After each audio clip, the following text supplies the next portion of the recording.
उपराष्ट्रपती जगदीप धनखड यांच्या राजीनाम्यानंतर दिल्लीतील राजकीय वातावरण चांगलंच तापलंय। याच तापलेल्या वातावरणात मोदी शहांनी राष्ट्रपती मुर्मूंची भेट घेऊन राजकीय सस्पेन्स आणखीनच वाढवलाय। दिल्लीत सुरू असलेल्या या राजकीय घडामोडींवरून तर्कवितर्क लढवले जात आहेत। अशा या गुंतागुंतीच्या परिस्थितीत राज्याचे मुख्यमंत्री देवेंद्र फडणवीस यांनीही सूचक विधान करून दिल्लीच्या राजकारणातील मोठी बातमी माध्यमांना दिली आहे। नेमकी ही बातमी काय आहे आणि मुख्यमंत्री देवेंद्र फडणवीसांनी नेमकं कोणतं असं सूचक विधान केलंय हेच या व्हिडिओतून पाहूयात। नमस्कार, मी समीक्षा आणि तुम्ही पाहताय माय महानगर लाईव्ह। मुख्यमंत्री देवेंद्र फडणवीस यांच्या एका विधानाची राजकीय वर्तुळात चांगलीच चर्चा रंगली आहे। कारण हे विधान जरी भाजपच्या एका नेत्यासाठी असलं तरी त्याची लिंक थेट पंतप्रधान मोदींपर्यंत पोहोचतीये। त्याचं झालं असं की अमरावतीमध्ये रविवारी देवेंद्र फडणवीस यांच्या हस्ते शासकीय मत्स्य विज्ञान महाविद्यालयाचं भूमिपूजन करण्यात आलं।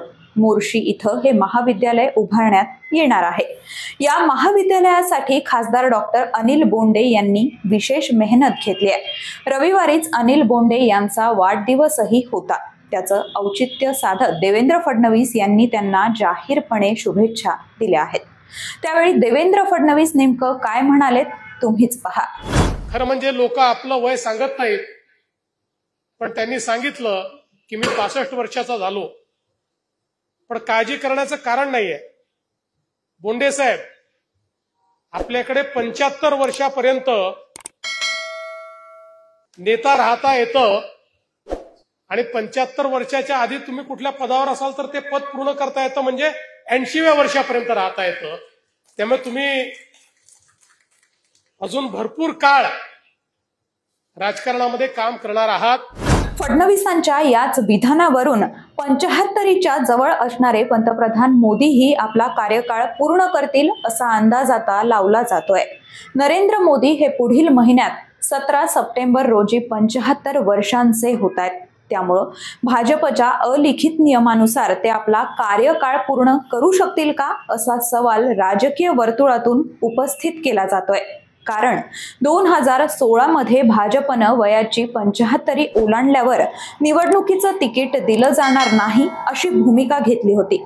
अर्थात हा काही भाजपच्या घटनेतला नियम नसला तरी 2019च्या लोकसभा निवडणुकीत या अलिखित नियमावर बोट ठेवत भाजपनं अनेक ज्येष्ठ नेत्यांचं तिकीट कापलं होतं। यामध्ये लालकृष्ण अडवाणी, मुरली मनोहर जोशी आणि सुमित्रा महाजनांसारख्या बड्या आणि मातब्बर नेत्यांचा समावेश होता।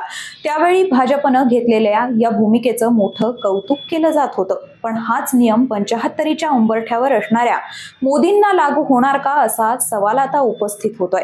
गेल्याच महिन्यात नागपूरमध्ये झालेल्या एका कार्यक्रमात राष्ट्रीय स्वयंसेवक संघाचे सरसंघचालक मोहन भागवत यांनी वयाची 75 ओलांडली की दुसऱ्यांना संधी दिली पाहिजे असं विधान केलं होतं। त्यानंतर नरेंद्र मोदी खरंच सप्टेंबर महिन्यात पंतप्रधान पदावरून पायउतार होणार का असा प्रश्न दिल्लीसह राज्याच्या राजकीय वर्तुळात विचारला जाऊ लागला।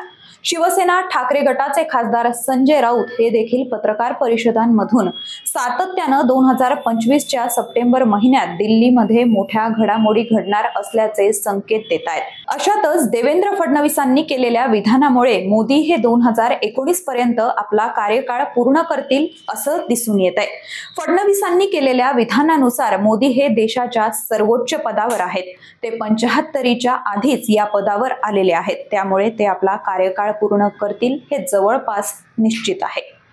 याआधी केंद्रीय गृहमंत्री अमित शहा यांनी देखील मोदी कार्यकाळ पूर्ण करतील आणि त्यानंतर ते देशाचं नेतृत्व करत राहतील असं विधान केलं होतं। फडणवीसांनी अमरावतीच्या कार्यक्रमात शहांच्याच याच वक्तव्याला अधिक प्रबळ केल्याचं दिसून येत आहे। याबद्दल तुम्हाला काय वाटतं आम्हाला कमेंट करून नक्की सांगा आणि माय महानगर लाईव्हला सबस्क्राईब करायला विसरू नका।